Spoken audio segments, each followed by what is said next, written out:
अस्सलाम वालेकुम and a very warm welcome. आप देख रहे हैं आज पाकिस्तान। मैं हूं सिद्रा इकबाल। उम्मीद करती हूं कि आपका दिन बहुत ही खूबसूरत अंदाज में शुरू हुआ होगा। हम सबको जिंदगी में आगे बढ़ने का हौसला हमारे ख्वाब, हमारे ऑब्जेक्टिव्स देते हैं, लेकिन क्या हो अगर रातों रात आपसे आपका ख्वाब छीन लिया जाए। मैं बात कर रही हूँ उन हजारों लाखों स्टूडेंट्स की जो शायद साल साल मेहनत करके स्कॉलरशिप्स अर्न करते हैं, अपने पेरेंट्स से उनकी जमा पूंजी अपने आप पे, अपनी तालीम पे इन्वेस्ट करने की रिक्वेस्ट करते हैं, और माँ बाप भी पता नहीं कितनी ही कुर्बानियां देकर बच्चों के इस ख्वाब को पूरा करने की तगदौ में लगते हैं।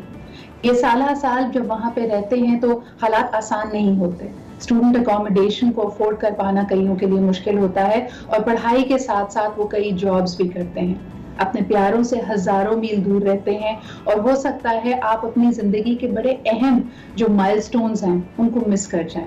किसी प्यारे की, किसी बुजुर्ग की अगर वफात हो जाए तो उसके जनाजे में भी शिरकत ना कर सकें। छोटी बहन की या भाई की अगर शादी है तो कभी कभार ये शादी और ये बहुत ही खूबसूरत मौके भी आपसे मिस हो जाते हैं, और आप हजारों मील दूर बैठे या तो एक तस्वीर का इंतजार कर रहे होते हैं या फिर वीडियो चैट के जरिए ये मनाज़र देख रहे होते हैं।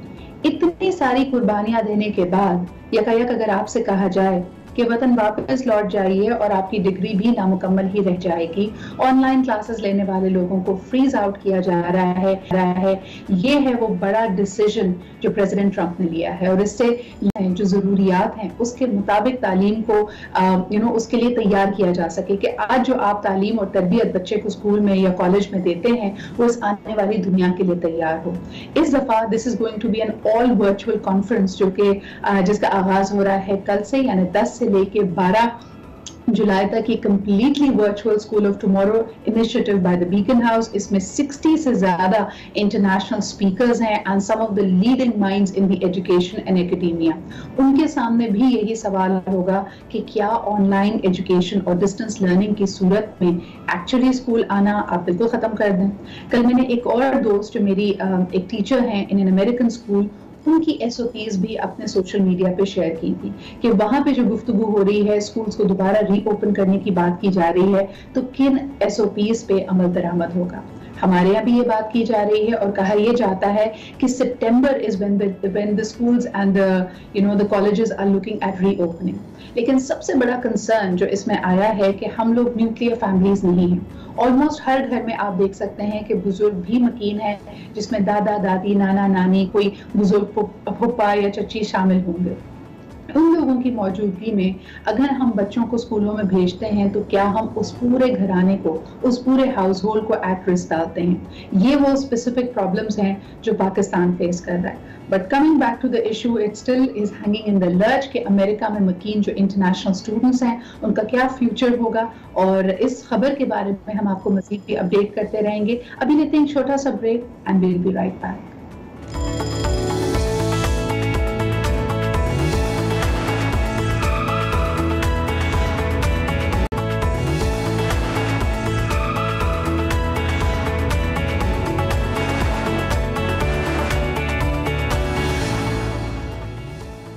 Welcome back after the break. हम हमेशा ये बात कहते हैं कि कोविड-19 अल्हम्दुलिल्लाह now things are getting better, numbers are tapering down slowly, लेकिन एहतियात अभी भी हमें करनी है।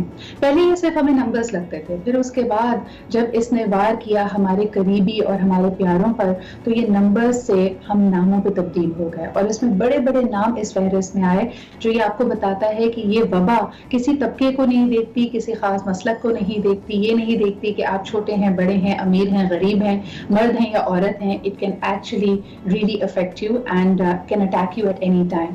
तो एक ऐसा ही नाम जो पाकिस्तान के सबसे मशहूर मेरे ख्याल में फनकारों में इनका शुमार होता है, चाहे सिंगिंग की बात की जाए, कॉम्पोजिशन की बात की जाए, हम बात कर रहे हैं बिलाल मकसूद की। He is with us today, और हाल ही में इनको भी कोविड-19 पॉजिटिव डायग्नोज हुआ था। अल्हम्दुलिल्लाह he is feeling much better, so we thought why not have him over and find out about his experience, and also अगर कुछ myths और stigmas हैं इससे related उसको भी हम address कर पाएं। अस्सलाम वालेकुम Bilal, and a very good morning to you. अस्सलाम वालेकुम, कैसी हैं आप? बिल्कुल ठीक ठाक Bilal, thank you very much. और अल्हम्दुलिल्लाह you had a speedy recovery. और अभी हम जब ऑफलाइन बात कर रहे थे आपने कहा कि अल्हम्दुलिल्लाह your symptoms were also not very aggressive. So इस एक्सपीरियंस से जो आपने सीखा है बिलाल, क्या कहेंगे लोगों को? व्हाट इज योर की टेक अवे फ्रॉम कोविड-19? एक चीज़ मैं आपको बताऊं कि हमारे घर में हम लोग लॉकडाउन में मतलब जितनी एहतियात कर सकते थे हम कर रहे थे, और हमें लगता था कि हम बच जाएंगे, कुछ नहीं होगा जब तक वैक्सीन आ जाएगी, इतनी एहतियात थी। लेकिन इससे कुछ बच नहीं सकता। हम जैसे मैं उस हफ्ते जिस दिन मुझे पहली दफ़ा बुखार हुआ, मैं सिर्फ एक स्टोर पे गया था, मेरे घर के पीछे एक सुपरमार्केट है, और मैं उसका नाम नहीं लूंगा सुपरमार्केट का, लेकिन उनके जो SOPs हैं वो ऐसे हैं जैसे कि आप किसी हॉस्पिटल जा रहे हो। उस गेट के अंदर से गुजरते हैं, वहाँ पे स्प्रे होता है, आप अंदर जाते हैं, वो देखते हैं कि आप बिल्कुल सही है तो आपको अंदर आने देते हैं। फिर उसके बाद अगर आप वो ट्रॉली उठा रहे हैं तो पहले ट्रॉली पे स्प्रे होगा, फिर आप वो पकड़ेंगे। तो ये हर चीज मैं 10 मिनट को गया। जी, मैं 10 मिनट को गया था वहाँ पे कुछ लेने के लिए, और जब मैं घर आया हूँ, आई थिंक मंडे था, और फ्राइडे को मुझे बुखार हुआ। सुबह उठा हुआ मुझे बुखार था, तो मेरी पहली चीज़ यही गई कि ये मेरे हाथ से उस वहीं से हुआ है, और तो मैं किसी से मिला हूँ ना मैं घर से निकला हूँ। फ्राइडे को हुआ, सैटरडे को बुखार कंटिन्यू किया, सैटरडे को मैंने अपना टेस्ट करा लिया, और मंडे को रिजल्ट आया, और result was positive. What were the first thoughts that came in your mind, Bilal? आप यानी घर में पेरेंट्स भी हैं, आप तो फॉरेन आइसोलेशन में, और इतनी एहतियात, और जैसे आपने कहा कि एक brief interaction and you can probably get attacked by the disease. जैसे ही आपको आपकी रिपोर्ट मिली and you were positive, what were the first thoughts in your mind, और फियर्स क्या थे उस वक्त? अच्छा, मैं भी तो जैसे तो पॉजिटिव, कोरोना पॉजिटिव भी था, लेकिन अदरवाइज मेरे जो अप्रोच है जिंदगी की वो काफी पॉजिटिव है, और मेरी बीवी की भी। तो हम लोग डरे नहीं, और हमने कहा कि ठीक है, अब ये रियलिटी है, जो कि आज मुझे है, कल मेरी बीवी को हो सकता है, मेरे बच्चों को हो सकता है, और ये होना है जब तक वैक्सीन नहीं आती। लेकिन आपको मजे की चीज बताऊं, उस दिन जब मैं खबरें देख रहा था, तो वो जो नीचे टिकर आ रहा था ना, सिंध में इतने आज पेशेंट्स हैं, मैं कहा आज ये नंबर मैं भी, आज ये नंबर जो है सिर्फ एक नंबर नहीं है, ये मेरे लिए कुछ और मीनिंग भी रखता है। जो 14,281 था, मैं कहा ये 1 जो है ये मैं हो गया हूँ, और मैंने कभी सोचा भी नहीं था कि ऐसा कभी होगा।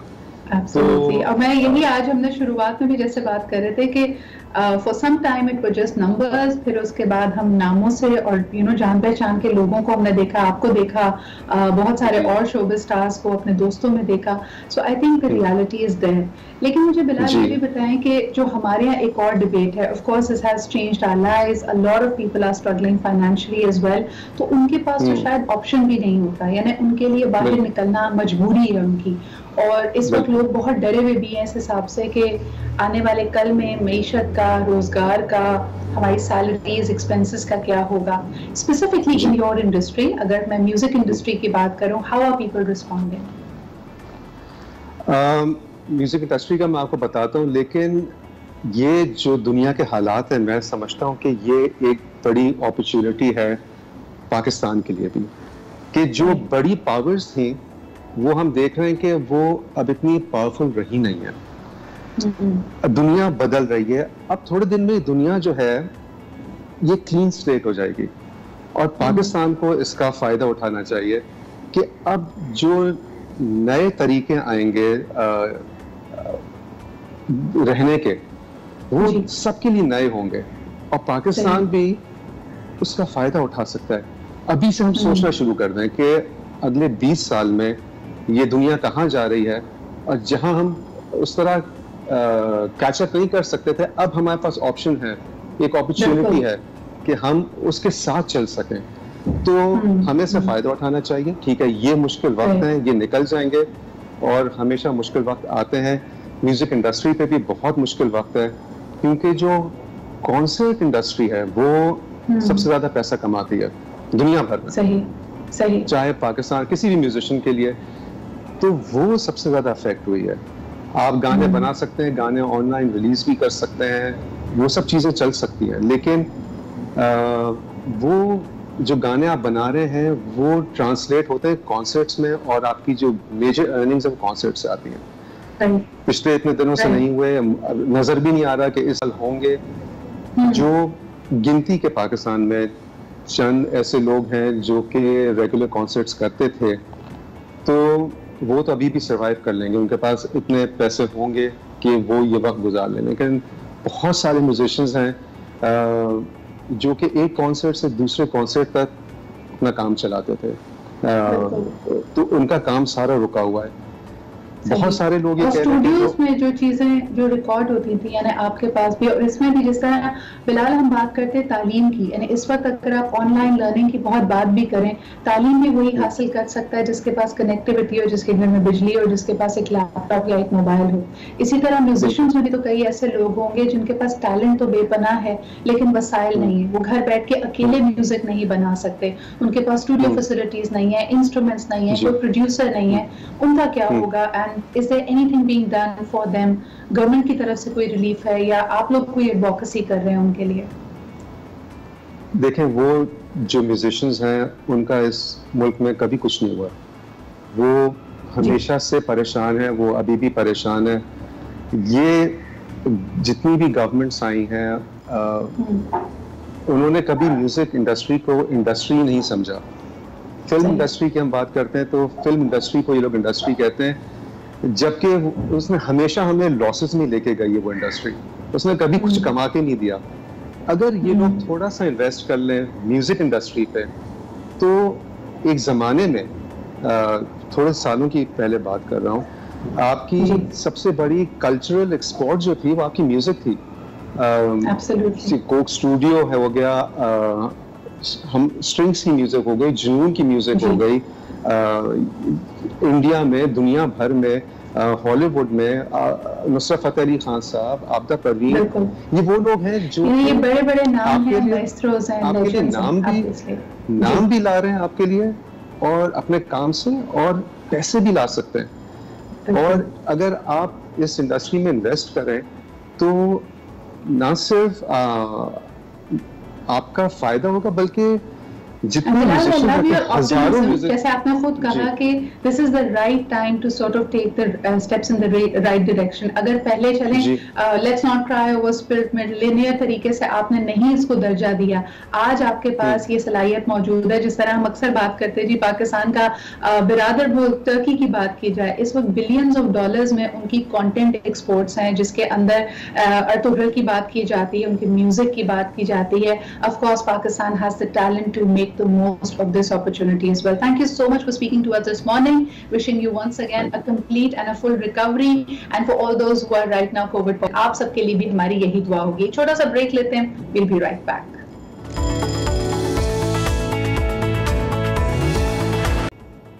Assalamu alaikum Laiba, thank you so much for joining me this morning. We have seen your work, mashallah, brilliant work. You're very talented. मुझे बताइए कैसे शौक आपने डिस्कवर किया that you have a talent for making portraits? वालेकुम अस्सलाम, मैं बिल्कुल ठीक, आप कैसी हैं? अल्हम्दुलिल्लाह बिल्कुल ठीक ठाक। टैलेंट तो ये बॉर्न आर्टिस्ट आप कह सकते हैं आप मुझे, कि टैलेंट तो था, लेकिन ये है कि परस्यू के मुझे नज़र आना वो था कि 7th class, when I was in 7th class, so मुझे पता चला कि मुझे आइज़ बनाने का बहुत शौक़ था। आई ह्यूमन आई, जो जिसको आप मेरी इंस्पिरेशन कह सकते हैं, उससे मैंने स्टार्ट किया, जो मुझे बहुत पसंद था बनाना, कि डॉल्स बनाना तो पसंद ही था, लेकिन जब आई की तरफ आए, आई की डीपनेस को देख के मुझे पोर्ट्रेट्स बनाने का शौक़ चढ़ा। तो इस तरह मैंने परस्यू करते करते अपने आर्ट को प्रैक्टिस करते करते पोर्ट्रेट्स के ऊपर आई। इस तरह फिर मैंने आर्ट्स की तरफ, आर्ट की दुनिया में मैं एंटर हुई, और इंशाल्लाह आगे भी मैं इस तरह का कर रही हूँ।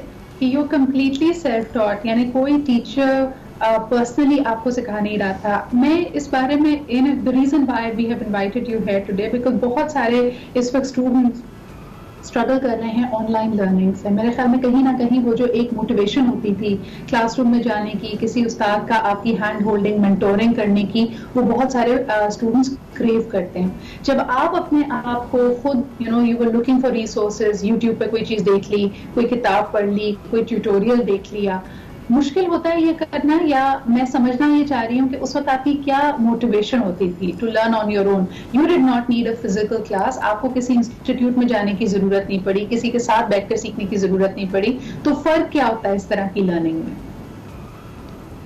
आप ऐसे नहीं कह सकते कि मेरा कोई टीचर नहीं था। मेरे फादर वो मुझे बहुत सपोर्ट करते थे, वो मेरे टीचर की जगह थे, बल्कि टीचर से ज़्यादा गाइड मुझे वो करते थे। तो ये कह सकते हैं कि फ़ादर के मैंने बहुत जो सपोर्ट चाहिए होती, जिस टाइप की चाहिए होती, जिस टाइप का मुझे आइडिया चाहिए होता, वो मैं अपने फादर से डिस्कस करके फिर आगे परस्यू करती थी, फिर मैं आगे उसके ऊपर अमल करके इस तरह करती थी। ये नहीं कि मुझे किसी टीचर की कमी महसूस हुई या कुछ हुआ, जो मेरा दिल करता था मैं उसको सर्च करती थी एंड देन फादर से डिस्कस करके फिर मैं उसको ड्रॉ करती थी। सही। और स्टूडेंट्स के लिए ऑनलाइन किसी चीज को सीखना, जैसे आपने यूट्यूब का, ऑनलाइन रिसोर्सेज का हवाला दिया, मुश्किल कहाँ पे आती है? फोकस नहीं कर पाते, अटेंशन नहीं दे पाते, लैंग्वेज बैरियर है आपके ख्याल में जो स्टूडेंट्स फेस कर रहे हैं? What exactly is the situation आपके ओपिनियन में? सबसे पहले तो आपका इंटरेस्ट होना बहुत ज़रूरी होता है। आपका इंटरेस्ट हो तो आप किसी भी हाल में कर लेते हैं। आपका जब दिल करता है, जिस चीज़ का आपका दिल करता है आप वो ड्रॉ करें। लाइक पेंटिंग का दिल करता है, आपको कलर्स अट्रैक्ट करते हैं, आपको ब्लैक एंड वाइट करता है, आप वो करते हैं काम। आप जैसे भी करें, चाहे ऑनलाइन हो, लेकिन वो आप करके दिखाते हैं। बिल्कुल। तो आप ये नहीं देखना ऑनलाइन चाहिए लर्निंग आपके हो पास या कोई और भी सब्जेक्ट हो, चाहे आप बेशक फिजिकल क्लासरूम में जा रहे हो या ऑनलाइन इसको सीख रहे हो, बड़ा अहम है कि आपका उसमें इंटरेस्ट होना चाहिए। आखिरी सवाल Laiba, where do you see yourself going? कि आप इसी चीज को परस्यू करना चाहेंगे, you want to become a professional artist, या ये सिर्फ एक हॉबी है? नहीं, प्रोफेशनली भी मैं इसको आगे परस्यू करना चाहूँगी इंशाल्लाह। स्टडीज़ भी फर्दर मैंने इसी में करनी है, आर्ट्स के रिलेटेड।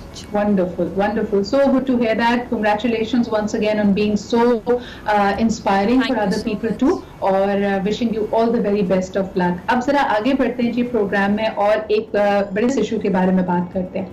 अक्सर ख़वातीन खुसूसन वज़न बढ़ जाने से बहुत परेशान रहती हैं। इसी के साथ साथ वो कहती हैं कि जी हम डिप्रेसिव फील कर रहे हैं, ब्लूज हो रहे हैं, वज़न तो बढ़ ही रहा है, लेकिन ऐसा लगता है कि जिस्म में बिल्कुल जान नहीं है। No matter how much you eat, ऐसा लग रहा है कि आपकी बॉडी में एनर्जी नहीं आ रही। एंड यूजुअली आमतौर पे इस तरह की सिचुएशन में जो अंडरलाइंग प्रॉब्लम होता है वो थायराइड का इशू हो सकता है। थायराइड आपकी बॉडी में आपकी एनर्जी को बैलेंस करके चलती है। इसका एग्जैक्टली फंक्शन क्या है ये हम जानेंगे हमारी डॉक्टर से, और इसकी ज्यादती या कमी अपने फंक्शन में, आपकी बॉडी में, आपकी लाइफ में, आपकी पर्सनालिटी में क्या चेंजेस ला सकती है। हमारे साथ मौजूद हैं डॉक्टर तहरीम काज़मी। बहुत बहुत शुक्रिया आपके यहाँ मौजूद होने का। डॉक्टर तहरीम, थायराइड हमें पता भी नहीं चलता, लेकिन हमारे बहुत सारे जो ऑनगोइंग लिंकरिंग हेल्थ इश्यूज हैं उसकी वजह यही होता है। तो इसकी ज्यादती या कमी और खास तौर पे इसका फंक्शन हमारी हेल्थ में, हमारी बॉडी में क्या है? अस्सलाम वालेकुम सिद्रा। वालेकुम। सबसे पहले तो आपका शुक्रिया कि आपने मुझे अपने प्रोग्राम में इनवाइट किया। Secondly, I'm sure कि everyone must have heard about thyroid. हमने अपने फ्रेंड्स में, फैमिली सर्कल में किसी न किसी से सुना होगा कि अच्छा हमें हाइपरथायराइडिज्म है इसको, या हाइपोथायराइडिज्म हो गया है। But what most people don't know is that what is its function, how does it affect our body. So I wanted to talk about this time. कि इसकी एक basically it is a very small gland. हमारे base पे बिल्कुल छोटा सा एक gland होता है, बहुत बटरफ्लाई शेप, खूबसूरत सा प्यारा सा एक ग्लैंड है, लेकिन वो जो हार्मोन्स रिलीज कर रहा है वो बेसिकली हमारी पूरी बॉडी के सिस्टम्स और फंक्शंस को कंट्रोल कर रहे हैं, रेगुलेट कर रहे हैं। एंड इसके बहुत वाइड जो है ना होते हैं हमारी बॉडी पे। फ्रॉम द मेटाबॉलिज्म, हमारे मेटाबॉलिज्म को अफेक्ट करता है। द हार्ट रेट हमारा बहुत कंट्रोल करता है कि, and it also controls the pace of your gut movements, कि आपकी intestines की movement क्या रहेगी। And apart from everything, what it controls as well is your thought process even, कि आपकी consider कर रहा है। अब आप imagine करें कि एक हार्मोन जो कि इतनी सारी चीज़ों को affect कर रहा है, वो उसका लेवल या तो वो above the line जा रहा है या वो below the line जा रहा है, तो वो कितना drastically affect करेगा आपकी बॉडी को। तो इसमें अगर देखें कि एक हार्मोन है, इसके मैल फंक्शनिंग के भी ना मतलब अगर या तो वो ज़्यादा प्रोड्यूस हो रहा है या कम प्रोड्यूस हो रहा है, तो इसकी भी रीजंस होंगी। तो और बहुत सी वजूहात हैं इसकी जो कि हमें आइडिया भी नहीं। Doctor Karim, if I may interject, मुझे ये बताएगा, खुसूसन क्योंकि मैं खवातीन, हालांकि मुझे पता है कि thyroid can affect men as well, लेकिन अमूमन जो खवातीन प्रॉब्लम्स फेस करती हैं जैसे वजन का बढ़ जाना, इनफर्टिलिटी होना, लेथार्जी फील करना, इरिटेशन होना, उसमें अक्सर उनको एक ब्लैंकेट स्टेटमेंट यही दे दी जाती है कि आपके हार्मोन्स डिस्टर्ब हैं। और हार्मोन से पहले जो उनकी चीज़ जहन में आती है वो पीसीओज या फिर ओवरीज की उनकी ओवरऑल हेल्थ जो है उस पर बात चली जाती है। लेकिन हाउ सिग्निफिकेंट, यानी इसके क्या सिम्टम्स मिलते जुलते हैं? जिस तरह आपने थायराइड का जिक्र किया, गट मूवमेंट का जिक्र किया, क्या कभी ये मिसडायग्नोज भी हो जाता है? यानी कई दफ़ा लोग समझ रहे हैं कि शायद एक खातून समझ रही है, खुद ही अपने आप को सेल्फ डायग्नोज कर लिया गूगल के थ्रू कि शायद मुझे जी पीसीओएस का मसला है, लेकिन हो सकता है वो असल में थायराइड का मसला हो। क्या ये मुगालता लोग जो अपने आप को सेल्फ डायग्नोज करते हैं उनको हो सकता है? जी बिल्कुल, ऐसा बहुत कॉमनली देखने में आता है। तो इसी पे मैं थोड़ी सी आपको डिटेल में वजाहत करना चाहूँगी इस बात की कि फॉर एग्जांपल मैं यही बताना चाह रही थी कि अगर हार्मोन थोड़ा ज़्यादा हो रहा है ना, प्रोड्यूस ज़्यादा हो रहा है, तो वो हमारे सबसे पहले जाके मेटाबॉलिज्म को अफेक्ट करेगा। जब अगर जिसको हम हाइपर थायराइड की स्टेट कहते हैं कि थायराइड हार्मोन ज़्यादा हो गया, मेटाबॉलिज्म को अफेक्ट करेगा, तो बॉडी में हीट बहुत ज़्यादा प्रोड्यूस हो जाएगी। तो ज़्यादा लोग अक्सर कंप्लेन करते हैं, औरतें स्पेशली, कि हमें बहुत ज़्यादा गर्मी महसूस हो रही है और हम बहुत ज़्यादा पसीना आ रहा है। और उसके अलावा फिर वो कहेंगे कि जी हमें भूख बहुत ज़्यादा लगती है, लेकिन हम खाते भी हैं तो हमारा वेट गेन नहीं होता। तो जिसमें वो अक्सर लोगों की ये भी होती है कि वेट गेन करना चाह रहे हैं लेकिन हमारा वेट गेन नहीं हो रहा। और उसके साथ साथ फिर ये होता है कि भूख बहुत ज़्यादा लगती है, वो खाते हैं तो साथ उनको डायरिया रहता है, शिकायत रहती है कि हम खाते भी हैं लेकिन हमें डायरिया बहुत ज़्यादा कंप्लेन है। इसलिए क्योंकि खाने के साथ साथ फूड को प्रॉपरली टाइम ही नहीं मिलता कि वो बॉडी में एब्जॉर्ब हो सके, क्योंकि उनको गट मोटिलिटी ज़्यादा हो जाती है, उसकी वजह से डायरिया शुरू हो जाता है। जब फूड एब्जॉर्ब नहीं होगा, एनर्जी नहीं जाएगी बॉडी में, तो वो हर वक्त थकावट की जो कैफियत है वो इस चीज़ से महसूस रहती है। उसके बाद जहाँ हर चीज़ ज़्यादा होती है वहाँ पे आपकी थॉट्स बहुत एग्जैजरेट हो जाती हैं। मतलब आप एक चीज़ के बारे में सोच रहे हैं, वो would lead to another and another and there would be the train of thoughts. आप you would not track down कहाँ से सोचना शुरू किया था। उससे क्या होता है कि एंजाइटी बहुत ज़्यादा हो जाती है लोगों में और you would not be able to switch your brain off. अच्छा, ये बड़ी आपने इम्पोर्टेंट बात की डॉक्टर तहरीन, बिकॉज आजकल हम स्ट्रेस, एंजाइटी, डिप्रेशन के बारे में बहुत बात कर रहे हैं और कभी हमें लगता है कि जी कोविड-19 ने इसको एक्सेलरेट कर दिया है, कभी हमारे पेस ऑफ लाइफ में क्योंकि जी मटीरियलिज्म बहुत आ गई है तो हर कोई स्ट्रेस फील कर रहा है। It is very important to have this correlation, इसके ऊपर क्लैरिटी होना हमें बहुत ज़रूरी है कि कई दफ़ा जो आपका स्ट्रेस, आपकी एंजाइटी, जो ब्लू फीलिंग है, जो लेथार्जी है, आपको मोटिवेशन नहीं नज़र आ रही, ज़िंदगी में कोई चाह नहीं है, मजा नहीं है, आगे बढ़ने की चाहत नहीं है, उसका एक अंडरलाइंग बहुत ही वैलिड हेल्थ रीजन हो सकता है and one of the things is of course thyroid. ये कनेक्शन लोग कर पाते हैं या उनको लगता है कि जी बस जी मुझे डिप्रेशन हो रही है और मेरे हालात ऐसे हैं, मेरी सर्कमस्टांसेस, मेरी जिंदगी ऐसी है, मेरी फैमिली ऐसी है जिसकी वजह से मुझे डिप्रेशन हो रहा है? यही मैं यहाँ पे पेरिफेरी में काम कर रही हूँ आजकल। तो हमारे पास बहुत से पेशेंट्स ऐसे आते हैं जो क्या कहेंगे जी भूख नहीं लगती, या हमें भूख बहुत ज़्यादा लगती है पर वजन नहीं बढ़ता, हम लोग रोने का दिल बहुत करता है या उदास से रहते हैं। तो उनका बेसिकली ये कि वो उनको ये डायग्नोज ही नहीं प्रॉपरली कर पा रहे तो कि हमें असल में हमारे साथ मसला क्या चल रहा है डिटेल में। इसीलिए सारे जो सिम्टम्स हैं, जो अलामात हैं, उनको बताने का मकसद ये है कि अगर आपको ये सारी अलामात अपने आप में महसूस हो रहे हैं, नींद का ना आना, थकावट ज़्यादा होना, भूख का ज़्यादा लगना, खाने आप एक बैलेंस डाइट ले रहे हैं, एडिक्वेट डाइट ले रहे हैं, उसके बावजूद भी अगर आपको आपका वजन नहीं बढ़ रहा तो फिर उसकी वजह से ये अगर सारे सिम्टम्स हैं तो you should get your hormones check. अच्छा करीम, आपने हाइपर के लिए बात की very quickly because I have the last few minutes. Hypothyroid यानी जब आपका थायराइड ग्लैंड अंडर फंक्शन कर रहा हो उसके सिम्टम्स भी बताइएगा। उसमें जिस तरह आपकी चेहरे पे भी थकावट नजर आने लगती है, कभी कभार डार्क पैचेस भी पड़ जाते हैं। मैंने देखा है कि लड़कियां, खवातीन उसका भी कोई कॉस्मेटिक हल ढूंढने की कोशिश कर रही होती है। उनको बस ये लग रहा होता है कि मेरे बाल गिर रहे हैं, मेरी स्किन में चमक नहीं है, ग्लो नहीं है, तो जी एक ट्रीटमेंट के बाद दूसरा ट्रीटमेंट करा लिया, not realising that there is an underlying health issue. इस पे जरा बताइएगा। Very important.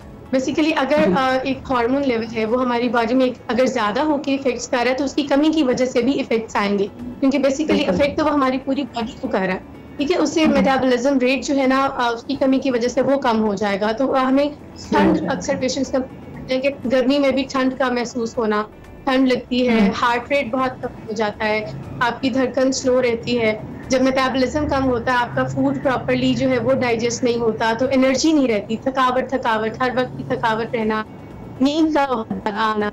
तो ये चीजें जो है अक्सर आपने ये देखा कि आप लोग और आपका फोकस, आप अपने काम में फोकस भी नहीं कर पा रहे होते, और अक्सर आपको किसी चीज को सीखने में, उसको लर्न करने में, और ये मैं इसलिए कहती हूँ कि अक्सर यंग लड़कियां या तो प्रोफेशनल स्टडीज कर रही हैं या स्कूल या कॉलेज में हैं, उस वक्त भी आपके थायराइड लेवल्स पे आपको नजर रखना बहुत जरूरी है। बहुत बहुत शुक्रिया doctor Tahreem Kazmi for being here, for highlighting this really important issue. I wish I had more, definitely take it up in our next shows as well. अभी लेते हैं जी एक छोटा सा ब्रेक के बाद वापस आएंगे। We have another really important issue about personal development, और खास तौर पे क्योंकि यहाँ पे जिक्र हो रहा है हेल्थ का। हेल्थ के तो अंडरलाइंग इश्यूज होते ही हैं, लेकिन जब इतना वक्त फैमिली को एक साथ मिल रहा है, तो जैसे जी उर्दू का मुहावरा है कि जहां दो बर्तन होते हैं वो आपस में खड़कते ही हैं। जरा ज्यादा खड़कने की आवाजें आ रही हैं, इस पर बात करते हैं एक छोटे से ब्रेक के बाद।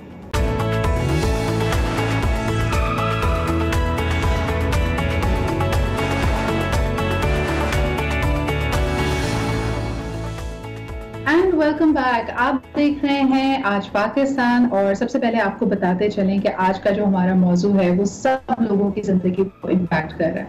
हम बात तो कर रहे हैं कि कोविड-19 की वजह से आपको फैमिली टाइम मिलने लगा है, you are able to spend more time with your family. अगर लोगों को ये शिकवा था कि मर्द हजरात घर में वक्त नहीं दे रहे, खवातीन को लगता था कि उनको 2 मिनट नहीं मिलते अपने हस्बैंड से बात करने के लिए क्योंकि वो बस काम में बिजी होती हैं, बच्चों में बिजी होती हैं। The blessing is कि अब हम सब घर में हैं। लेकिन चलिए जी, ये चीज़ हमें अच्छी लगी थी महीने के लिए, 2 महीने के लिए, लेकिन वो जो पुरानी जिंदगी थी उसका अपना मजा था। उसमें दोस्त भी थे, एक्टिविटीज भी थी, डिस्ट्रैक्शंस भी थी, उसमें आप लोग तो आपकी एनर्जी थोड़ी मूव अराउंड भी करती थी। यानी अगर घर का कोई मसला चल रहा है या किसी के साथ कोई पर्सनालिटी क्लैश है, तो आप थोड़ी देर के लिए उनसे ब्रेक लेके कहीं और बात कर सकते थे। अब ये सब चीजें मुमकिन नहीं है, because what is happening is you in your faces, एक दूसरे के साथ हैं 24 घंटे के लिए। हो सकता है आपके घर में इतनी स्पेस भी ना हो कि आपके पास पर्सनल स्पेस हो, प्राइवेसी हो, आप इस लिविंग सर्कमस्टांसेस को लोगों के साथ शेयर कर रहे हैं। और इसी की वजह से हमने देखा है कि बहुत सारी फैमिलीज और घराने इस वक्त एक स्ट्रेन से गुजर रहे हैं कि किस हद तक दूसरे को बर्दाश्त करें, क्या करें। So we are going to talk about this, और खास तौर पे मियाँ बीवी के आपसी जो रवाबित हैं, क्या इस कोविड-19 में बेहतर हो रहे हैं या फिर प्रॉब्लम्स उभर कर सामने आ रही हैं, इस पर जरा बात करते हैं। हमारे साथ आज मौजूद हैं उसमें Sadaqat, who is a psychologist, willing base के साथ काम करती हैं आप लाहौर में। इसके अलावा हमारे साथ मौजूद हैं Danish Soomro, who is a practising lawyer. तो जरा लीगैलिटीज को भी देखते हैं, क्योंकि कुछ इतलात के मुताबिक हमने देखा था कि टॉक्सिक रिलेशनशिप्स जहाँ पे वायलेंस बहुत ज्यादा है, घरेलू तशद्दुद ज्यादा है, उसमें भी बढ़ावा देखा गया। इन्हें पहले अगर खुदा न खासा आप किसी अब्यूजिव सिनेरियो में हैं तो आपको थोड़ी रिस्पाइट मिल जाती थी जब तक हस्बैंड घर से बाहर जाता था, लेकिन अब एंगल इश्यूज, मारपीट, डोमेस्टिक वायलेंस बढ़ता चला जा रहा है। इस पे आपकी क्या राइट्स हैं, किस तरह आप हेल्प ले सकते हैं, हम ये बात भी करेंगे। सबसे पहले thank you Danish and thank you Usma for making time. Usma, अगर गुफ्तगू का आगाज मैं आपसे करूं, अमूमन घरों में जो आपके पास इस वक्त आपके क्लाइंट्स हैं, क्या रिपोर्ट कर रहे हैं? एक साथ रहना, फैमिली टाइम होना, लॉकडाउन में साथ रहना, ये ब्लेसिंग है या उनके लिए प्रॉब्लम्स का बायस बन रही है? अच्छा सिद्रा, बड़ी मिक्स सी रिपोर्ट्स हैं। जैसे कुछ फैमिली मेंबर्स हमें बताते हैं कि उनका रिलेशनशिप पहले से ज्यादा बेहतर हुआ है, उनका टाइम साथ गुजारने का मौका मिला है, मिलजुल के घर के अंदर काम जो है वो की तरफ जा रहे हैं। बट देयर आर केसेस जहाँ पे हमें बताया जाता है कि अच्छा घर के अंदर 24/7 का साथ तो इस रिश्ते के अंदर है ही है, लेकिन अब ये प्रैक्टिकली यानी लिटरली हमें 24/7 साथ रहना पड़ रहा है, जो कि काफी मुश्किल है। जहां तक मैं इस बात को समझती हूँ तो मुझे लगता है कि हमारे यहाँ का जो रिलेशनशिप है उसमें बहुत सारे ऐसे इश्यूज हैं जो कि अनडिस्कसेबल कंसिडर किए जाते हैं, उन्हें डिस्कस नहीं किया जाता। और कोविड ने हमें बता दिया है कि जैसी शादी हमारी कोविड से पहले थी वो अब मंजर आम पे उभर कर सामने आना शुरू हो गई। अगर हमें कहीं लगता था कि हमारी शादी बहुत अच्छी चल रही है, जबकि बहुत सारे इश्यूज जो थे वो beneath the surface थे, तो अब कोविड ने हमें बताया है कि शादी में बहुत सारी ऐसी चीजें थी जो कि हमें दुरुस्त करने की जरूरत थी और हमने वक्त के ऊपर दुरुस्त नहीं की। सो कोविड ने सिर्फ हर चीज को सरफेस पे ले आया है। कोविड ने कोई नई चीज ऐड ऑन नहीं की है, जो चीजें थी वो उसे सरफेस के ऊपर बस ले आया है। कोई शादी जो बहुत अच्छी थी तो वो सरफेस पे बहुत अच्छी नजर आती है, जो अच्छी नहीं थी तो वो अब प्रैक्टिकली नजर आती है कि वहाँ पे कुछ मसाइल हैं। आई थिंक ये हमें मौका भी मिल रहा है कि अगर रिलेशनशिप्स में कोई स्ट्रेन है, बेशक वो आपके पेरेंट्स से हो, आपके बहन भाइयों से हो, कि हम उनको करेक्ट कर सकें, उनको हील कर सकें।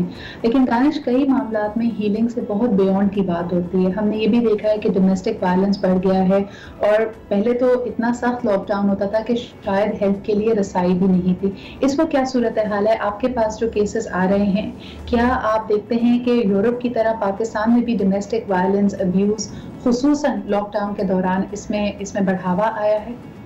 आपको एक बात बताऊं कि डोमेस्टिक वायलेंस इंक्रीज़ हुआ है। इवन सेपरेशन के रेशियोज और डिवोर्स केसेस जो हैं वो बहुत ज़्यादा रिपोर्ट हो रहे हैं अब। इवन क्लाइंट्स हमारे पास इन कंप्लेंट्स के साथ आते हैं, जिसका हमें जो रीज़न इसका लगता है वो ये है कि हमेशा हम कंक्लूजन पे पहुंचना चाहते हैं हर डिसीजन में। जी, आर्ग्यूमेंट्स हैं, हम ये नहीं समझते कि सिद्रा का ओपिनियन डिफरेंट हो सकता है, दानिश का डिफरेंट हो सकता है, मिस उज़मा का डिफरेंट हो सकता है। हम ये चाहते हैं कि जी जो दानिश सोचता है आप दोनों को वही सोचना चाहिए और एंड ऑफ द डिस्कशन आप दोनों उस चीज़ पे एग्री कर जाएं, जो कि पॉसिबल नहीं है। हमें एक्चुअली रिस्पेक्ट हम नहीं करते दूसरे के ओपिनियन का। हम ये नहीं समझते कि लोगों का ओपिनियन डिफरेंट हो सकता है। और जहाँ तक डोमेस्टिक वायलेंस की बात है, डोमेस्टिक वायलेंस पहले भी था, अब भी है। और पहले हमें जो है वो दूसरे लोगों से बात करके हम उसको रिमूव कर लेते थे, बट अब जो है वो 24 घंटे आप एक साथ ही होते हैं, जिसमें ये चीज़ें बहुत ज़्यादा होती हैं। और डोमेस्टिक वायलेंस जी बिल्कुल जी बोलें। मैं ये पूछना चाही थी कि जहाँ हम अपने कानूनी राइट्स की बात करते हैं, अगर देखें मामला मारपीट तक पहुंचा हुआ है, ऑलरेडी हाथापाई होती रही है, तो ऐसी सिचुएशंस में बीच बचाव कराना, जो अंडरलाइंग इश्यूज हैं, मिसाल के तौर पे अगर वो फाइनेंसेस हैं या ब्लैकमेलिंग का कोई आंसर है कि प्रॉपर्टी करो, हम समझ सकते हैं कि इस वक्त एक बड़ी पॉपुलेशन ऐसी भी होगी लोगों की जो लॉकडाउन्स में या घरों में बहुत ही वल्नरेबल स्पॉट्स पे है। आप उनको क्या मशवरा देंगे? Can they reach out to helplines, family से, फ्रेंड से वो राब्ता करें, क्या करें वो? जी, वो लॉ इन्फोर्समेंट एजेंसी से रब्ता करें। मसला यहाँ पे ये है कि डोमेस्टिक वायलेंस के केसेस रिपोर्ट ही नहीं होते और हम ये अपने ड्राइंग रूम में बैठ के ये बात कर रहे होते हैं जी लॉज नहीं है, इम्प्लीमेंटेशन नहीं है, इस मुल्क में कुछ नहीं हो सकता। ये बातें सिर्फ करने की हैं। लॉज, बहुत ही स्ट्रिक्ट लॉज मौजूद हैं। वुमेन को तो इतना प्रोटेक्ट किया जा रहा है कि मैं आजकल ये सोच रहा हूँ कि मर्दों को भी अपने लॉज के बारे में कुछ सोचना चाहिए, हमारे बारे में भी कुछ कानून अब बनने चाहिए।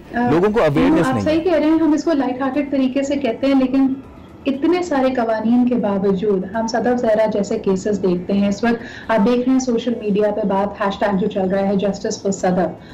दानिश और उज़मा, आप दोनों की इस पे भी राय चाहूंगी। उज़मा, एक और खुदकुशी या एटलीस्ट नजर आने वाली खुदकुशी, और इसका कुछ मेरे ख्याल में बढ़ावा बनता ही चला जा रहा है। ये एक हम ट्रेंड देख रहे हैं कि चाहे सेलिब्रिटीज की बात करें, टिकटॉक स्टार्स की बात करें, बज़ाहिर खुश रहने वाले कपल्स की बात करें, एक शक और शुबहा पर जहन में आता है कि अगर प्रॉब्लम्स इस हद तक बढ़े हुए थे तो क्या ये खुदकुशी है भी या ये कत्ल तो नहीं है? क्या कहेंगी आप ऐसे सिचुएशंस में? रिलेशनशिप्स की बात करते हैं तो हमारे यहाँ लड़कियों को सिखाया जाता है कि आपने हर चीज को बस बर्दाश्त करना है। सब्र बहुत जरूरी है रिश्ते को बेहतर बनाने के लिए, और अगर आप बर्दाश्त करेंगे तो फिर एक सर्टेन लेवल पे जाके रिश्ता आपका बेहतर होना शुरू हो जाएगा। मेरे ख्याल में अब टाइम आ गया है कि जहाँ पे जब हम बच्चियों की शादियां करें तो हम उन्हें कुछ सर्टेन क्राइटेरियाज पहले से ही बताएं कि क्या चीजें हैं जहाँ पे हमें चीजों को एक्सेप्ट नहीं करना। और अगर जैसे किसी के रिश्ते के अंदर अगर फिजिकल अब्यूज है तो आप समझें कि वो रिश्ता जो है वो अपने डेड पॉइंट की तरफ आहिस्ता आहिस्ता बढ़ना शुरू हो चुका है। चाहे वो आप उसे 6 मंथ के अंदर किसी एंड पॉइंट के ऊपर ले जाएं या 6 साल उसमें लगा दें और आप उस अब्यूज को बर्दाश्त करते रहें।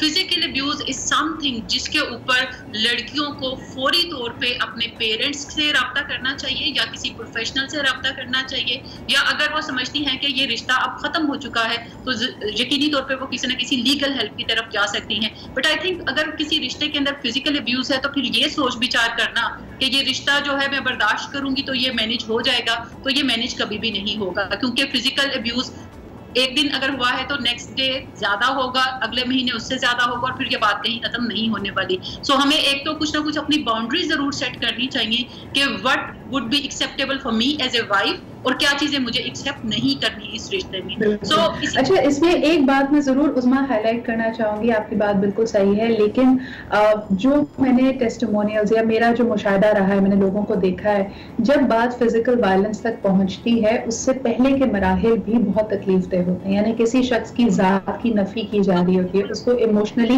एंड साइकोलॉजिकली अब्यूज करके आप इस पॉइंट पे ले आते हैं कि उसमें एतमाद होता ही नहीं है। अक्सर ये बात कर रहे थे ना कि भाई ये खातून क्यों बर्दाश्त कर रही है अगर उसके साथ मारपीट हो रही है। मारपीट तो आखिरी मरहला है, उससे पहले वो जिस अब्यूज से, जिस टॉर्चर से गुजर चुकी होती है, उसकी जात में, उसकी एतमाद में इतनी हिम्मत ही नहीं होती कि वो उसको कॉम्बैट कर सके। लेकिन इसमें सबसे बड़ा सवाल या निशान ये होता है कि खुदा ना खासा कोई भी इंतहाई कदम अगर वो उठा लेती है, जैसे अगर सदफ के केस में लोग कह रहे हैं कि एक थ्रेड था जी, पहले उन्होंने पूरा ट्वीट किया, बताया कि उनके साथ साथ क्या क्या ज्यादती हो रही है, उनको किस तरह फिजिकली अब्यूज किया जा रहा है। अब उनकी बहन ने भी अगर FIR कटवाई है तो वो कह रही है कि जी हिस्ट्री रही है इस कपल की जिसमें मारपीट होती थी और सदफ के साथ ज्यादती भी होती रही है और उनको डोमेस्टिकली अब्यूज, फिजिकली अब्यूज भी किया जाता रहा है। सवाल ये पैदा होता है, इस जानकारी, इस इंफॉर्मेशन के बावजूद उनके मैके से, उनकी फैमिली से लोगों ने उनको सपोर्ट क्यों नहीं किया? Why was she not rescued? वो क्या अवामिल थे, वो क्या चीजें आपके जहन में होती जिसकी वजह से आपने उनको रहने पर मजबूर किया? इस पर हम बात करते हैं एक छोटे से ब्रेक के बाद।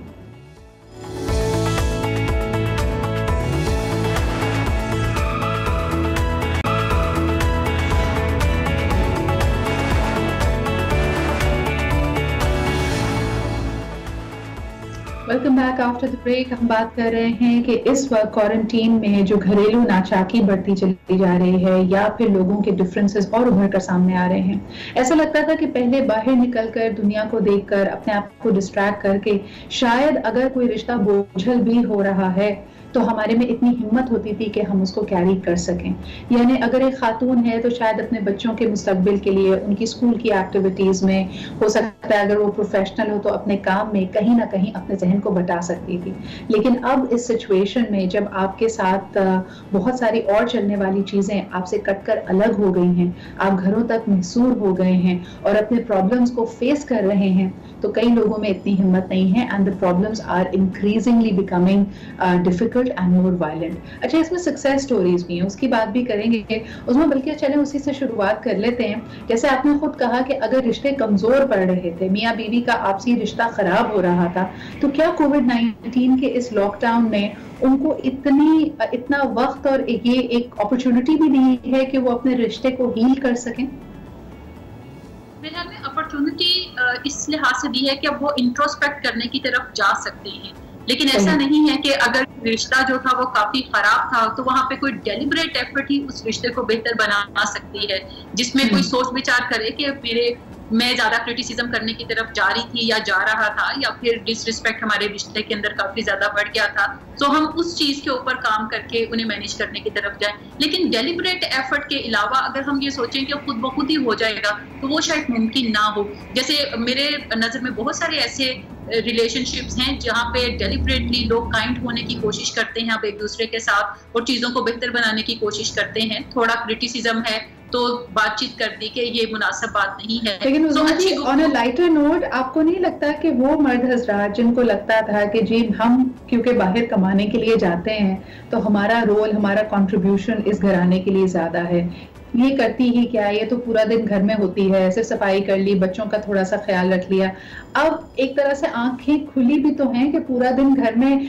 कोई जादू की छड़ी नहीं है जिससे सफाई हो जाया करती थी, जिससे खाना पक जाता था, पूरा दिन ये काम करने पड़ते हैं। डू यू नॉट फील कि बहुत सारे लोगों के लिए ये this has been an eye opener?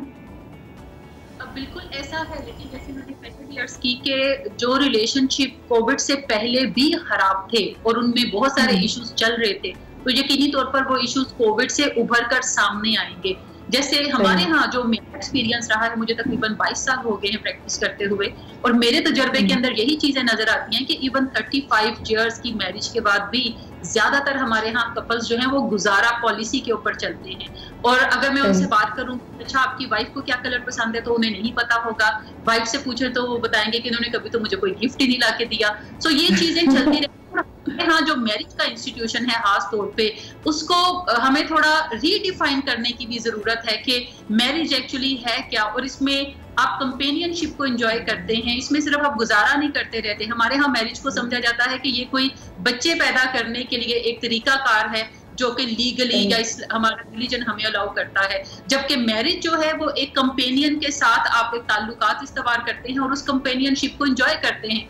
बच्चे उसकी मुझे लग रहा है कि हमारी गुफ्तगू में थोड़ा सा टिल्ट ये आ रहा है, और मैं अक्सर ये फील करती हूँ कि इन सोशल इश्यूज में हमारा एक नॉर्म है कि हम we start painting the man as the villain, यानी हम तमाम चीजों का मौजूद इल्जाम मर्द को ठहरा देते हैं कि मर्द संगदिल, मर्द में यानी एहसास नहीं है, वो औरत की कुर्बानी को, औरत की कंट्रीब्यूशन को रियलाइज नहीं करता। लेकिन दानिश साहब, कई केसेस में क्योंकि ताली दोनों हाथों से बजती है और डुअलिटी भी होती है, जहां अच्छी खवातीन हैं वहां अब्यूजिव, स्ट्रॉन्ग, इनसिक्योरिटी वाली, जेलस खवातीन भी हो सकती हैं। अब जैसे कि इन्होंने उस्मा ने भी पॉइंट आउट किया कि जिन रिश्तों में ऑलरेडी मसाइल चल रहे हैं, अगर मसला इस नहज पे पहुंचा हुआ है कि वाकई एक कपल सिर्फ गुजारा कर रहा है और हो सकता है मर्द की कहीं बाहर इंक्लिनेशन भी हो, now he is also stuck, यानी जो एक फॉर्मूला बना लिया गया था जिंदगी को गुजारने का कि चलो रही दुनिया को दिखाने के लिए शादी भी कायम है, बाहर कोई कंपेनियनशिप और ढूंढ ली है, अब वो ये भी फील कर रहा है लॉकडाउन में कि वो आजादी या वो जो एक relief, breath of fresh air था उससे छिन गई है। Now he has to stay in the same circumstances. इसके खिलाफ जो अंदर एक अंदर जंग चल रही होती है बोथ ऑफ द पार्टीज की, वो मसलों को और बढ़ा रहा है। आपकी क्या ऑब्जर्वेशन? अच्छा, आपने जो ये बात की कि बाहर किसी का अगर कोई रिलेशन किसी के साथ होता है तो ना कानून हमें इस चीज़ की इजाज़त देता है, ना दीन हमें इस चीज़ की इजाज़त देता है। ये चीज़ तो बिल्कुल भी एक्सेप्टेबल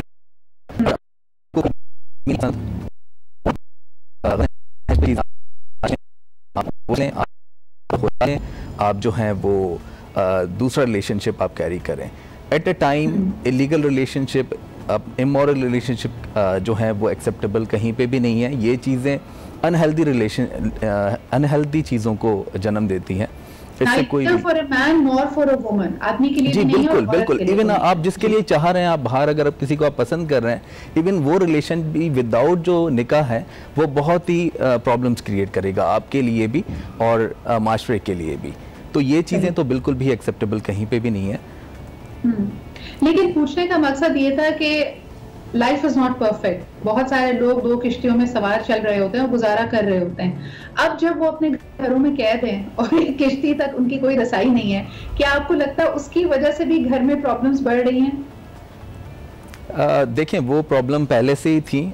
मुझे जो लगता है वो मेंटल हेल्थ डिस्टर्ब होने की वजह से प्रॉब्लम्स बढ़ रही हैं।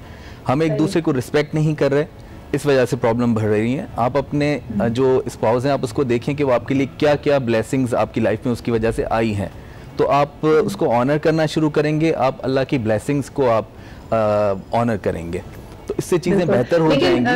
दानिश एब्सोल्युटली राइट, आइडियली तो यही होना चाहिए, लेकिन इंसान बड़ा नाशुक्र है। उस्मा जी, आप क्या कहेंगी कि अगर एक ऑप्टिक्स है ना, दुनिया के सामने एक पर्दा है, एक खोल है जो हमने चढ़ाया हुआ है, if a person is in a relationship और वो शादी में भी है और इस क्वारंटीन में स्पेशली, अब आप कैद हैं उस शख्स के साथ जिस पे आप ऑलरेडी चीट कर रहे हैं और जिसके साथ आपकी एक और कंपेनियनशिप आउटसाइड द मैरिज है, उस तक आपकी कोई पहुंच नहीं है, ना आप उससे मिल सकते हैं, ना बाहर कोई मिलने की जगह, ना रेस्टोरेंट में कॉफी पी सकते हैं। क्या आपको लगता है इससे भी सप्रेस्ड इमोशंस की वजह से गुस्सा ज्यादा आ रहा है और झगड़े बढ़ रहे हैं? ये आपको फ्रस्ट्रेट जरूर करेगा कि आप उस रिश्ते तक रसाई हासिल कर पा रहे हैं। लेकिन मैं आपको बताऊं कि हमारे यहाँ मर्द बड़े क्लियर होते हैं कि शादी हमने घर में बीवी को रखना है और बाहर हमने कोई ना कोई फ्रेंडशिप जरूर रखनी है। और इसका मतलब ये नहीं होता कि वो फ्रेंडशिप वाला रिश्ता जो है वो कोई सोच रहे होते हैं कि ये हम इसे शादी भी जाके करेंगे। आमतौर पे ऐसा नहीं होता। यानी अगर हम अमेरिका के भी स्टैट्स की बात करें तो 1% मर्द है अमेरिका के अंदर जो कि अपनी पहली बीवी को किसी दूसरी बीवी के लिए छोड़ते हैं। पाकिस्तान में हालात बहुत मुख्तलिफ है, यानी लोग बाहर कोई ना कोई फ्रेंडशिप जरूर इंजॉय करना चाहते हैं, लेकिन वो शादी तक उनका ना ज़हन होता है, ना वो वहां तक पहुंचना चाहते हैं। अच्छा, एक और हम अगर अपने यहाँ के मैरिज सिस्टम की बात करते हैं तो उसके बहुत सारे मुख्तलिफ डायनामिक्स हैं जो कि हमारी मैरिज को काफी यानी रूइन करने की तरफ जा रहे हैं। और जैसे मैंने बात की गुजारा पॉलिसी की, तो इसका मतलब हरगिज ये नहीं था कि मर्द जो है वो बाहर किसी ना किसी खातून से फ्रेंडशिप रखते हैं। वो बहुत अच्छे मर्द हैं जो कि घर के ऊपर ही फोकस करते हैं, बट हमारे यहाँ मैरिज को मजेदार बनाना नहीं सिखाया जाता, मैरिज को एंजॉय करने का कोई कॉन्सेप्ट नहीं है। हमारे यहाँ बस यही है कि अगर आप मर्द हैं तो आप सारा दिन घर से बाहर कमाने की गर्ज से रहें, काम करते रहें। खातून है तो वो सारा दिन घर और बच्चे संभालने की तरफ आए। उस वक्त अभी मैं बात कर रही थी यहाँ पे हीलिंग की, यानी आप ये देखें कि चलें ग्रीवियंसेस आपके रहे हैं, आप गुजारा इस तरह कर रहे हैं, जैसे आपने खुद कहा कि वो कंपेनियनशिप, वो दोस्ती, वो आपस में हंसी मजाक वो खत्म हो चुका है।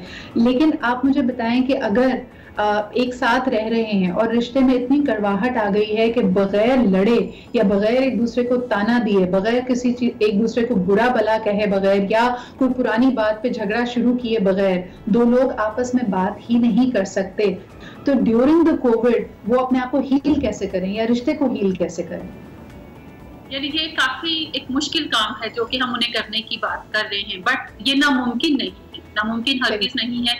अच्छा, ये नामुमकिन बिल्कुल नहीं है, बिल्कुल। उस्मा इस वक्त सॉरी टू इंटरप्ट यू, हमें प्रोग्राम में ज्वाइन कर चुकी हैं सलमा जफर भी। सलमा से इस बारे में बात कर लेते हैं। सलमा, एक तो अगर इस तरह का रिलेशनशिप कंस्ट्रेन में मियां बीवी का हो तो उसको हील कैसे कर सकते हैं, और दूसरी यहाँ पे बड़ा मजेदार जिक्र निकल आया था कि मर्द हजरात जो अगर अपनी शादी से बाहर उन्होंने कोई कंपेनियनशिप या कोई दोस्ती, हो सकता है सिर्फ दोस्ती हो, वो अगर रखी हुई है और ड्यूरिंग द कोविड अब आपकी उस तक रसाई नहीं है, वो वाले राब्ते नहीं है, उतना टाइम आप आपस में ना स्पेंड कर पा रहे हैं, घर में हैं तो ज्यादा फोन पे भी नहीं बात कर पा रहे, तो उधर क्या हालात है, आपकी क्या ऑब्जर्वेशन है? पहले तो सबको सलाम, और बड़े ही खूबसूरत चीज आपने निकाली है, और मेरा ख्याल है कि भाई हजरात, बल्कि जिसका भी जिन के ये प्रॉब्लम्स हैं वो इस बात को समझेंगे। देखिए सिद्रा, हमें ये देखना चाहिए कि सबसे पहले ये चीज होती क्यों है। ये थोड़ी है कि मर्द की नेचर के अंदर है बस उसने बाहर जाना है।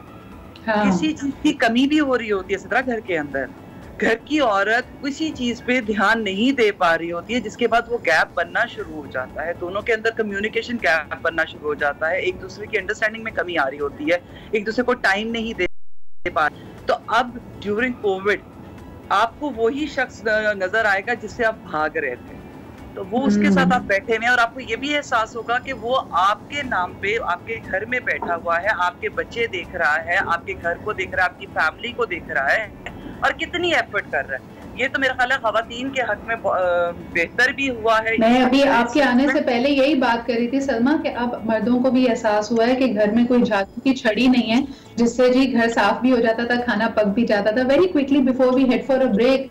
सलमा जी, तो जो थर्ड पार्टी है, जो बेचारे जिसको पता नहीं कौन से सच्चे झूठे ख्वाब दिखाए हुए थे और अब ना वो बात हो रही है ना उससे कांटेक्ट है, और सामने से आराम से कह दिया जाता है जी मैं अपने बीवी या बच्चों के साथ घर पर सही कह रही भी गुजर रही है। और दूसरी बात है कि उन्हें एक एहसास हो जाता है कि एक शादीशुदा जोड़े के लिए अहमियत एक दूसरे की है, किसी बाहर तीसरे आने वाले की नहीं।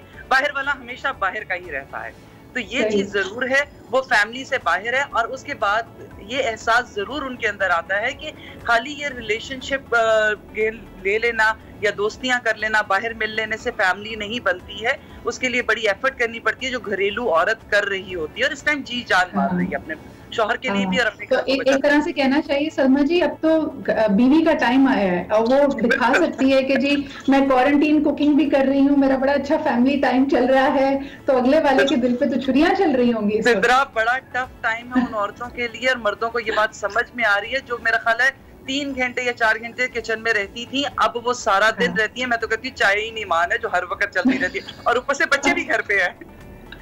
बिल्कुल, अब मुझे लगता है टेबल्स टर्न हो गई है, जो वो रिलीफ के लिए बाहर दोस्ती थी ना वो पेन पॉइंट बन जाएगी, क्योंकि वो बार बार फोन करती कि यार मुझे तो वक्त ही नहीं दे रहे, और जो घरेलू खातून है वो उसके आजकल बारे में आ रहे हैं। बाहर वाली के लिए एक नया फिक्र आएगा, एक नया सेंटेंस आएगा, और वो ये होगा तुम क्या करती हो, घर जाके देखो मेरी खातून को, वो क्या क्या कर रही होती है। और तुम क्यों मुझसे लड़ रही हो, वो इतना बर्दाश्त करती है, तुम तो टेंशन ही देती रहती हो सिर्फ मुझे। ये वैसे बड़ा मेरे ख्याल में आई ओपनिंग एक्सपीरियंस होगा। कई लोग कहते हैं शायद शादी और रिश्ता हो अगर कोविड में बच गया तो इसका मतलब है कि बहुत स्ट्रॉन्ग था। एक कॉलर हमारे साथ हैं, क्विकली उनसे भी बात कर लेते हैं। हेलो, अस्सलाम वालेकुम। वालेकुम सलाम जी, माशाल्लाह आपका प्रोग्राम रूटीन से देखता हूँ, बहुत अच्छा चल रहा है। बहुत शुक्रिया। सलमा जफर से मेरा ये क्वेश्चन है कि हमें घर में कौन सी ऐसी एक्टिविटीज जो रखनी चाहिए जिसमें हम थोड़ा सा सैर व तफरीह भी आपस में कर लें, और दूसरा ये है कि ये जो नचाकी हैं उनमें थोड़ा सा हम हाथ दें। बहुत बहुत शुक्रिया सलाम कॉल करने के लिए। भाई कोई भी चीज जो आप मेरे ख्याल में तमीज से एक दूसरे के साथ एक अच्छा टाइम स्पेंड कर सकते हैं, इवन अगर वो एक चाय की प्याली क्यों ना हो। लेकिन इस पर मजीद भी बात करेंगे, दानिश से और उज़मा से भी राय लेंगे उनकी कि ये जो ट्रायंगल में लोग जो फंसे हुए हैं और खुसूसी तौर पे परेशान हो रहे हैं, और एंड प्लस उसके अंदर आप ये भी देखिए कि इस वक्त बहुत सारे लोगों के सर पे तलवार लटक रही है अपनी जॉब और अपने रोजगार के हवाले से, कि ये सारी एक्टिविटीज तो जिंदगी का हिस्सा थी, जिम्मेदारियां भी थी, अपने पर्सनालिटी भी थी। लेकिन अगर आपका रोजगार का जो आमदन का तरीका है वो खत्म हो जाता है तो फिर आप किस तरह जाएंगे। This is something that the couples need to discuss right now, कि क्या चीज एक्सेस है, क्या चीज के बगैर रह के वो बेसिक्स पे आ सकते हैं। That is most important. इस पे बात करते हैं हम ब्रेक के बाद।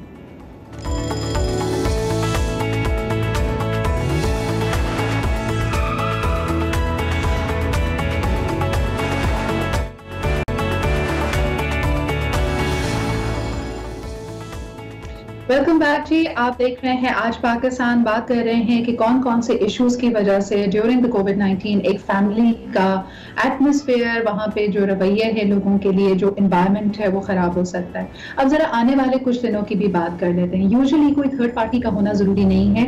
The looming danger of financial worry, के जॉब्स का खत्म हो जाना, आमदनी का खत्म हो जाना और फिर फाइनेंशियल कंस्ट्रेंट्स में पड़ जाना, ये वो सिचुएशंस हैं जो लोगों को और कपल्स को खास तौर पर परेशान कर रही हैं। दानिश, सबसे पहले आपकी तरफ आना चाहूंगी। क्या जिस तरह हम कह रहे हैं कि और दूसरी प्रॉब्लम्स के साथ साथ जिस तरह मामला चल रहे थे, अगर पहले कोई मसला ना भी हो, ये जो स्ट्रेस है जो दोनों पे हो सकता है, मर्द पे भी हो सकता है, खातून पे भी हो सकता है, इसको दो लोग किस तरह डील कर रहे हैं? क्या हमारे यहाँ लोगों में इतनी समझबूझ है कि वो बैठ के इस बात को करें कि जैसा हमारा लाइफस्टाइल था अब उसमें हमें कमी लानी पड़ेगी, we have to go back to the basics, हमें सेविंग ज्यादा करनी पड़ेगी, हम ईट आउट नहीं कर सकते, हम लग्जरी स्पेंडिंग नहीं कर सकते? क्या कपल्स आपस में ये बात कर रहे हैं आपके ख्याल में? अच्छा, एक्चुअली जो मेच्योर कपल्स हैं वो ऑब्वियसली इस चीज़ को कंसीडर कर रहे हैं, और इशू इसमें ये है कि कानून ने जो है वो औरत को फाइनेंशियली सपोर्ट करने का मर्द को दिए हैं चीज़ें, कि वो जी बिल्कुल जिम्मेदारी इसको दी है कि फाइनेंसेस जो हैं वो मेंटेनेंस वगैरह वो अपनी बीवी को आपने देना है। अब औरत का ये राइट है, वो डिमांड कर सकती हैं, बट यहाँ पे मेच्योरिटी की बात आती है। जो औरत कितनी मेच्योर है, हमेशा वक्त एक जैसा नहीं रहता। कोविड की वजह से फाइनेंशियल सिचुएशन वैसी नहीं रही है, तो औरत को यहाँ पे ये देखना चाहिए कि उसे अपने खर्चों में कमी करनी चाहिए। मैं इसमें ये एक्चुअली एडवाइस करूँगा कि हमारे जो सुपर स्टोर हैं ये इसमें हमारे बैलेंस को आउट करने में बहुत बड़ा किरदार अदा करते हैं। इसमें हमें करना ये चाहिए कि जो चीज़ें हमें लेने जाना है, जो पहले जैसे होता था हमारे दौर में कि वो हमारे अम्मी अब्बू के दौर में कि वो एक सौदों की एक लिस्ट लिख लेते थे कि जी हमें यही चीज़ें लेनी है, तो मेरे ख्याल से अब शॉपिंग करने से पहले इंसान को वो लिस्ट बना लेनी चाहिए कि जी हमें यही चीज़ें लेनी है, इसके अलावा कुछ नहीं लेना। और फाइनेंशियली आपके ख्याल में यानी वक्त आ गया है कि एवरी हाउस होल्ड, तमाम कपल्स को आपस में बैठ के इसको डिस्कस करना चाहिए कि अगले 3 या 4 महीनों की या 2-3 सालों की प्लानिंग क्या हो सकती है, जबकि आमदनी के जो एक्स्ट्रा जरिए थे या जो रेगुलर आमदनी है उसमें लोगों की कमी आई है। इवन हमें ये इसमें ये भी बात डिस्कस करनी चाहिए कि हम अपने रिसोर्सेज को कैसे जनरेट कर सकते हैं। हमारे कोई घर है उनको हम रेंट आउट कर सकते हैं, अपनी वाइफ को आप इतनी आप अहमियत दें, उनसे आप ये चीजें डिस्कस करें। कह रहे हैं क्योंकि हमारे पास बहुत सारे ऐसे केसेस हैं, जैसे लोगों का केटरिंग का काम, रेस्टोरेंट्स का काम अगर रुका है, तो आई नो पर्सनली कि खवातीन होम शेफ्स बन गई हैं। They have started to try to help कि कहां से हम आमदनी का एक एक्स्ट्रा जरिया निकाल सकते हैं, but that is for couples who are happy, who are talking about it. उसमें आपके पास एक बड़ा अहम इशू मैं लाना चाहूंगी जो इससे थोड़ा सा रिलेटेड है। जहां जहां कंस्ट्रेंट्स थी, जहां पे रिश्ते खराब थे, वहां पे खातून ने भी तो अपने आप को डिस्ट्रैक्ट करने का तरीका निकाला हुआ था, और वो तरीका ये था कि जिसको हम कहते हैं self love, self care. Self love के नाम पे हो क्या रहा था कि मैं अपना ख्याल रखूंगी, ठीक है, अगर मुझे वक्त और तवज्जो मेरे हस्बैंड से नहीं मिलती तो कोई बात नहीं, मेरे पास उसका पैसा है, मैं जाके शॉपिंग करके, सैलून जाके, कोई ट्रिप्स अपनी मैके जाके उसको जो ना अपने आप को डिस्ट्रैक्टेड रखती थी। अब सिचुएशन ये हुई है कि आपके साथ वो जो तमाम आपके पास तरीके थे अपने पेन को या अपनी प्रॉब्लम्स को डील करने के, वो सारे चले गए। तो अब खवातीन क्या करें, और साथ साथ एक एक्सपेंडिचर और फाइनेंशियल प्रॉब्लम्स भी सामने नजर आ रही हैं। देखिए, ये बड़ी कम खवातीन का मसला है जो कि सेल्फ लव के नाम पे शॉपिंग बहुत ज्यादा करके तो अपना कोई वो रिलीव करना चाहती हैं। ज्यादातर खवातीन का ये मसला नहीं है। जहाँ तक फाइनेंशियल कंस्ट्रेंट्स की बात है तो यकीनी तौर पे हमारे यहाँ खवातीन के अंदर कुर्बानी का काफी ज्यादा जज्बा है, हमारे यहाँ खवातीन के अंदर वफादारी का काफी ज्यादा जज्बा है। और जब घरों को बनाने की बात आती है तो वो खवातीन की तरफ से ज्यादा इनपुट हमें नजर आती है। सो मेरा ख्याल है खवातीन की तरफ से ज्यादा इश्यूज नहीं होंगे, लेकिन हमारे यहाँ ये जो इक्वालिटी की हम बात करते हैं ना कि मर्द और खातून दोनों इक्वल हैं, तो इक्वालिटी से मुराद हमारी ये नहीं होती कि हम समझें कि एक खातून जो है वो जिस्मानी तौर पे भी उतनी मुशक्कत कर सकती है जितना कि कोई मर्द कर सकता है। इक्वालिटी से मुराद है कि ज़हनी लिहाज से हम दोनों बराबर हैं, लेकिन अनफॉर्चुनेटली हमारे घरों में जब फाइनेंशियल मैटर्स की बात आती है तो मर्द हजरात का ये ख्याल होता है कि खवातीन को ज्यादा समझ बूझ नहीं है पैसों की, सो उनसे हम पैसों के बारे में ज्यादा डिस्कशन नहीं करते। तो हमारे घरों में फाइनेंसिस को डिस्कस करना एक काफी बड़ा मसला होता है। दैट इज नॉट आप ये देखिएगा Usma, you have hit the nail के अक्सर जो प्रॉब्लम्स हैं फाइनेंसेस से रिलेटेड वो लैक ऑफ कम्युनिकेशन की वजह से आते हैं। सलमा, यानी क्या हो अगर आप 10 साल 20 साल की शादी है लेकिन मर्द हजरात अगर कारोबारी मुश्किलात होती है तो बस सिर्फ कह दिया जाता है मुझे बिजनेस में नुकसान हो रहा है या मैं बिजनेस की वजह से परेशान हूँ, अपनी वाइफ से कंपेनियन से उसको शेयर नहीं करते।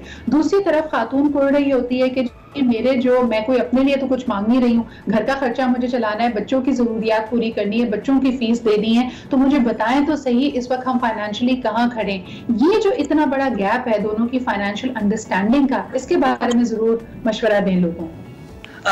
बिल्कुल ठीक कह रही हैं सिद्रा, क्योंकि वो इसलिए भी पहले बात नहीं करते। एक तो मेंटालिटी ये होती है कि औरत को बाहर के बिजनेस के बारे में बिल्कुल नहीं पता, उसे पैसा कमाने को, ये उस औरत की बात है जो घर में बैठी हुई है, जो सिर्फ बच्चे पाल रही है या घर देख रही है। दूसरी चीज ये होती है कि जब उसी टाइम पे एट द सेम टाइम औरत किसी भी किस्म की डिमांड कर रही हो जो कि जरूरी भी है, जो घर की है या बच्चों की है, उस टाइम अगर शौहर के पास पैसे नहीं है या वो बिजनेस से या काम से पैसे नहीं निकाल पा रहा तो वो ये बात बता भी नहीं पा रहा होता, उससे ईगो भी हर्ट हो रही होती है, तकलीफ भी हो रही होती है कि मैं ना करूंगा, मैं बुरा बनूंगा, कि मैं सर्वाइवल की जंग जो लड़ रहा हूँ वो कहीं उसमें मैं हार तो नहीं रहा। तो ये बहुत ज्यादा यहाँ पर कम्युनिकेशन गैप की भी बात मैं करूंगी। इसलिए कि मर्दों को कहीं ना कहीं बात अपने हर एग्जॉस्ट चाहिए होता है, कोई बात करनी होती है, तो वाई नॉट उससे अपने कंपेनियन से करें। और आप अपनी वाइफ को, अपने स्पाउस को अपना बेहतरीन दोस्त हैं। अल्लाह ताला ने भी दीन में मुशाबहत दी है आपके लिबास के तौर पे, यानी आपका लिबास आपको जाज़िब नजर भी बनाता है और आपके ऐब को ढांप भी लेता है। बहुत बहुत शुक्रिया Salma ji, Usma ji and Danish for being here with us. Very productive and insightful conversation. अब बढ़ते हैं जी, हमारे प्रोग्राम का वक्त खत्म हुआ है, कल आपसे फिर मुलाकात होगी। अपना बहुत ख्याल रखें, खुदा हाफिज।